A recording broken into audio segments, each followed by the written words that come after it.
What an amazing crowd. Yes, I feel the excitement, and it's good to be here with everyone. Thank you so much for that wonderful introduction, but most importantly, thank you for allowing me to join you all at this very important conference on the just economy. And I always cherish opportunities to spend time with NCRC, and today is no exception. In fact, I'm no stranger to the organization, as was just mentioned. My affiliation began some 30 years ago, and I do want to set the record straight. It wasn't just that Irvin Henderson and I decided to just randomly go to Paris. Let me tell you, there was a little bit more to it than that. I was young and beginning my career in community banking. I was a commercial loan officer. I had just taken a new job as the CRA officer. And Irvin Henderson, along with John Taylor, Buzz Roberts, and Pete Gracia, we were all, ladies and gentlemen, invited to go to Paris, France, to teach the French government about community development, talking to them about CRA and whether or not it's something that they wanted to pursue to help their local communities and their individuals have access to financial services. So it was a wonderful time well spent, but you do get to learn a lot about people when you spend a week with them in a foreign country. And I will say that Irvin, who's sitting here in the front row, Irvin, great to see you again. And we both had hair then. It was so amazing, but it's still nonetheless wonderful to be with you all. But as I talk about that position or that trip that we all took with many of the pioneers in community development, can I say how far we've all come since that time. Today, I'm indeed honored to oversee America's federal banking system as the acting comptroller of the currency. But as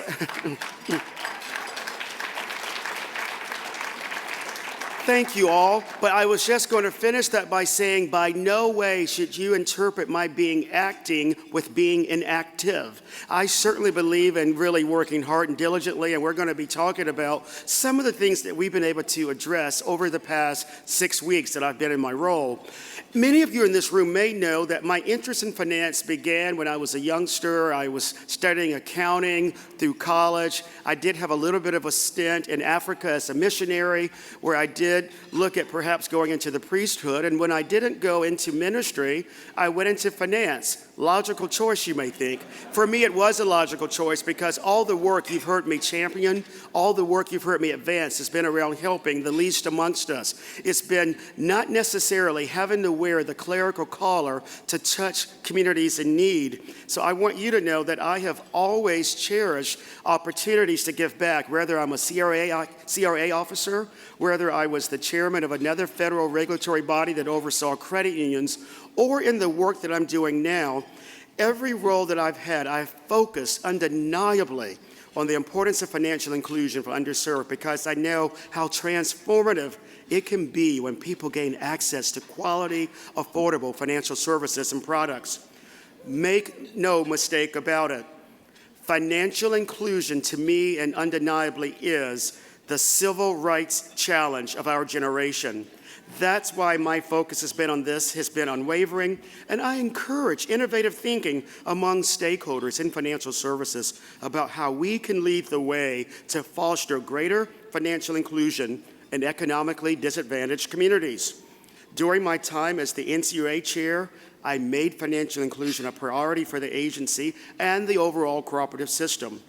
Again, I continue to champion this topic at the OCC because I believe our national banks and our federal savings associations should all help people to access our financial mainstream. A bank account is simply a starting point in financial inclusion, not an end point. I want to repeat that. A bank account is the starting point in financial inclusion, not an end point. Thank you, I agree with that. And I'll tell you why. I even, as an advocate for financial inclusion and financial access, I think in many instances, I was putting such emphasis on getting that checking account and that savings account as if that stopped. No, we need to look at having small dollar loans, credit cards, mortgage lending opportunities, investment opportunities through 401ks. I'm thinking that inclusion really needs to be holistic, and I give you my word that I will be looking at holistic solutions to financial inclusion. Building banking relationships with consumers through investments into the financial literacy and capability training is also a good start. Lamentably, the number of households that do not have more than $400 in savings to me is alarming, and more must be done to increase the awareness and importance of personal money management. There are numerous reports that argue for more financial education to help families and workers save and build wealth while avoiding financial traps. Private sector financial partners should take the lead in expanding financial literacy training, including collaborating with community and faith-based organizations like NCRC to make these programs more widely available. Next, I believe supporting small businesses and entrepreneurship is a key factor towards establishing an economic foundation in any community. Small businesses are the backbone of economic viability. They help to create the opportunities for employment and commerce that attract capital investments. I was very proud to work in creating with our friends from SBA and Treasury the Paycheck Protection Program administered by financial services providers that kept many of our Main Street businesses afloat during a time of extreme stress. It also proved the use case and significant community value in providing access to affordable business capital. Financial services providers can help businesses build and expand by providing technical assistance and innovative tools, products, and services geared toward helping small enterprises get the access to the capital they need to create jobs, sustain jobs, and support their local communities. Another approach to increasing financial inclusion is leveraging the potential of financial technology. FinTech has shown great promise for improving efficiency and customer service, especially as convenience drives the increasing numbers of banking customers, like many of you, into a digital world. The same FinTech tools can be used to provide banks with analytical tools to explore customer cash flow analysis and spending habits, data, that can be used to leverage products that can facilitate bank lending decisions, as well as materials to incentivize savings. The pace of financial technology development means that connecting financial providers with economically disadvantaged communities and further increasing access to affordable financial services knows no boundaries. Additionally, building generational wealth is founded in home ownership. I know that's something you often advocate. Yes, it is one of the fundamental building blocks.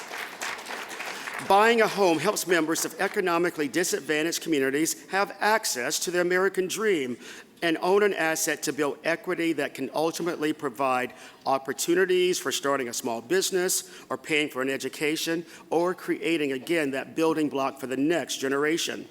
However, financial inclusion should not just focus on buying a home.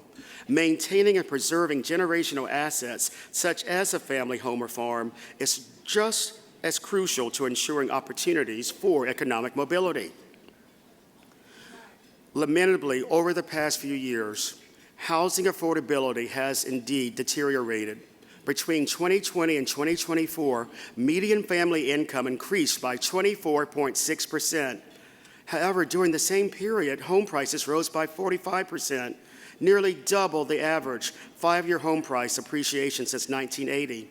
According to the U.S. Department of Housing and Urban Development, housing price growth has moderated in the last 2 years, with the year-on-year growth in late 2024 close to long-term averages. Mortgage interest rates have also climbed from approximately 3% in late 2021 to a range of 6 to 7% in recent years, according to Freddie Mac. Higher home prices and increasing interest rates have contributed to affordability challenges, which I know many of you are trying to address. With the share of median household gross income you all needed to buy an average price home increasing to 35%, well above the average of 24%. According to the American Homebuyer Institute survey, 5.6 million households with a mortgage have one, or roughly 11% of all households with a mortgage. They are now spending more than half of their gross income on housing costs today. We simply need to find a solution. But we must, in doing so, we must clearly recognize that there is no silver bullet to immediately solve the challenges of financial inclusion and for affordable home ownership. However, we can carefully consider a comprehensive agenda that firmly roots financial inclusion for underserved and disadvantaged communities at its core. That's why, as I stand before you today, I'm indeed pleased to highlight the financial inclusion efforts of the OCC through Project REACH. Project REACH, which stands for the Roundtable for Economic Access and Change, brings together leaders like many of you in this room, leaders in banking, civil rights, community development, and technology, to identify innovative solutions to financial inclusion for economically underserved communities. In fact, this initiative has already demonstrated enormous impact.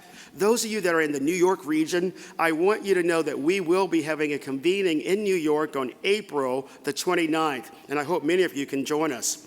For example, through REACH's convenings, financial institutions develop an affordable credit solution for consumers that were recently unable to access credit because they lacked a credit file or did not have a credit score. This resulted, ladies and gentlemen, in more than 100,000 accounts established under this particular pilot program. Other innovations related to cash flow underwriting are especially promising.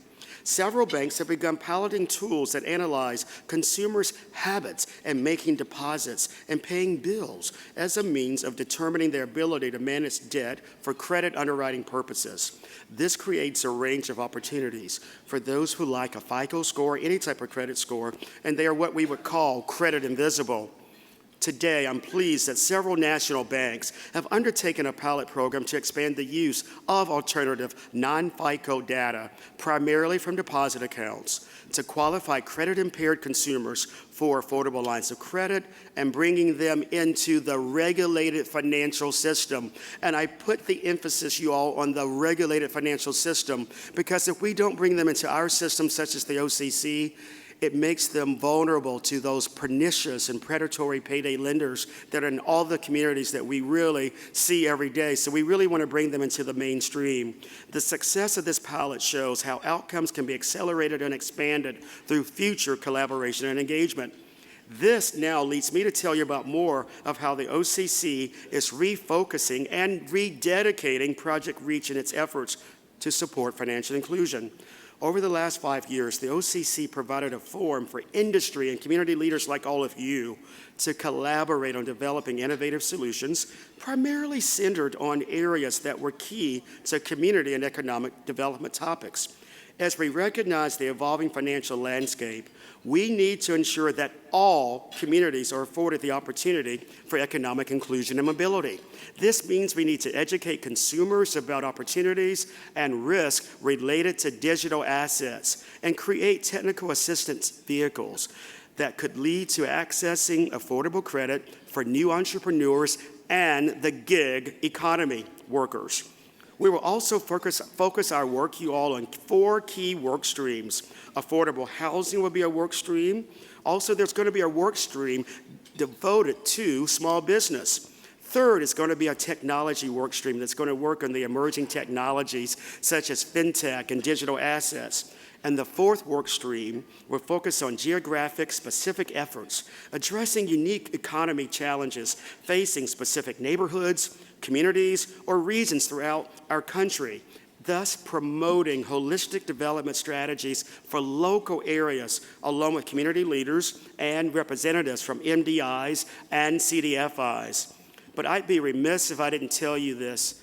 This work cannot be done in a vacuum. It takes collaboration and partnership with organizations like NCRC that play a vital role. So today, I'm happy to announce the restructuring of the OCC office that will drive this collaborative effort. I am pleased to stand on the stage here of the NCRC Just Economy Conference to announce the launch of the new Office of External Relations and Strategic Partnerships that will be led by Andrew Moss, who's also serving as my Deputy Director or Chief of Staff. Andrew, please stand. Andrew has been helping me every step of the way as I have taken on the mantle of acting comptroller, and he will continue to do great jobs, but with this new expansion of his efforts, it's critically important for the work that needs to be done. I know that there are many Project Reach participants here in the room today, so I want to thank you all for your work. I know that you're going to soon hear from Mark Moriel, who will also be an active participant on Project Reach. But Project Reach, as with many things, is not done in a vacuum or me doing it solo. Some of my colleagues are here today, and I'd like to recognize them. Shanice Brown, Lizette Flores, and Crystal Dooley are all going to be working with Andrew in Project Reach. Now, yes, hear to all of you. So hear now, everyone. In closing, I would like to note that financial inclusion is not just about banking. It is about fairness and opportunity. As the noted civil rights leader, someone that I've had the pleasure of meeting on many occasions, as the civil rights leader, Ambassador Andrew Young once said, and I quote, "To live with dignity, to live with liberty, and to live with opportunity means that we must access and have access to wealth-building tools like education, jobs, and home ownership," end quote. That's why together I believe, ladies and gentlemen, that we can ensure that every individual, regardless of their background or circumstances, that they can all have access to these essential ingredients for economic mobility and financial security. And it's in that vein that I conclude, and I thank you, NRC. Thank you for inviting me today. May God bless your conference, and may God bless each and every one of you. Thank you for having me with you.